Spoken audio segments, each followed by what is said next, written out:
Hi everyone, so today I'm going to attempt on making some parota. In South India we call it parota. I think in North India it's pronounced paratha or paratha, I don't know. But anyway, we call it parota. So I'm going to attempt and try to make it. I'm not sure how successful it's going to be, but let's see how we go as we go along. So here I've got 3 cups of all-purpose flour. Then I'm going to add in about 2 teaspoons of salt. Then I'm going to break and add 1 egg into that. And there it is. Then I'm going to keep adding little by little water and mix it up until it forms a dough consistency. So I cannot tell the exact amount of water. You have to add little by little, mix it, add a little bit more water.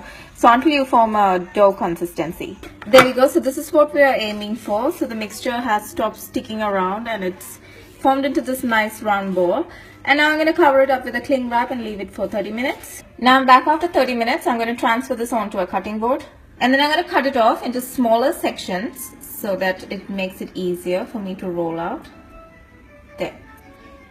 So here's the smaller sections that I've cut off. I'm going to take one at a time and start rolling it. There we go. So I'm going to roll this out now. And I've rolled it out as thin as I possibly could. I didn't find the need to add any extra flour or anything on the cutting board. I just rolled it out. Then onto this I'm going to spread on some ghee. I think it's called purified butter.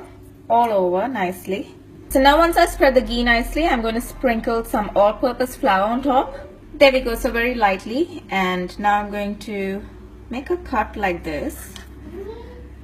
And I'm going to start rolling this all the way with my hands until it reaches back into a clockwise direction. So all the way I'm going to roll it. I'm going to use my hands and do it, so I'll have to come back after I do that.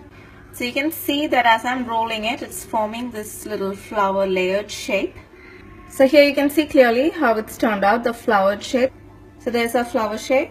I'm gonna put it and put it like that and press it down. See? There we go. And once you pressed it down, only roll it on the side. Once you finish rolling it, don't turn it like that. Just roll it on one side and fry it. So once again, for those who do not understand, I made a flower shape, turned it upside down, pressed it down nicely, and I'm going to turn it back and only roll it on the side that the layers are on. I'm not going to turn it and roll it. I'm just going to roll it and make it thin, or the desired amount of thickness I want for the parota on the layered side, and I'm going to fry it straight away. Because if we turn it and roll it on the other side, we might lose the layers. So to keep the layers, the best way is just to roll it on the layered side. So there we go. I'm just going to roll it and until it forms into that the thickness we desire. There we go. So once it reaches the desired thickness and shape, you can just fry it. Obviously it's not going to be as perfect as a restaurant quality or anything, but for homemade, this is the best I can come up with. So yeah, I'm going to fry this. Now I'm just going to heat up the pan in order to fry the parota or paratha. I'm not going to add in any oil because we already added in the ghee, so that will ooze out of the parota as it fries. So you can see that the layers are still there, but I'm not sure how it's going to turn out once I fry it, but let's try. Now once the pan's hot, I've added in the parota.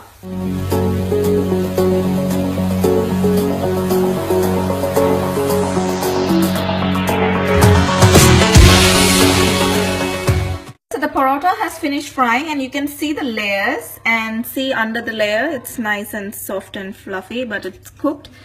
So what we're going to do now is just rub on some ghee. So I'm just rubbing on some ghee onto a hot parota or paratha, and it's ready.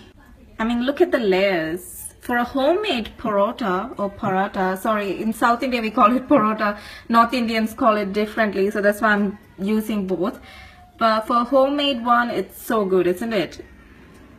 I hope it tastes like the restaurant quality ones, but I'm happy with the result. And the smell of that ghee, oh my god, that's an extra bonus. I just love the smell of ghee. And also if you look at our layering and the way our layers have turned out, it's just so good.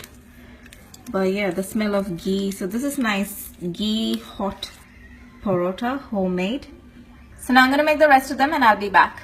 And I'll very quickly demonstrate another one. So I've flattened this out. Now I'm going to spread on the ghee. Then I've sprinkled some flour on top, making the cut. and I'm going to start rolling it. So roll it as tight as possible so that creates maximum layers. So I'm going to start rolling it like that in a clockwise direction, and I'm going to come all the way here. And there's a flower, so the more tighter we roll it, the more layers we'll get. Now I'm going to turn the flower upside down like that, and then I'm going to press it down like that, and I'm going to take a rolling pin and roll it on the layered side alone without turning it, just on this side, and I'm going to fry it. So I hope this has given a better idea of how to do it, and I hope you guys enjoy the dish if at all you try it at home.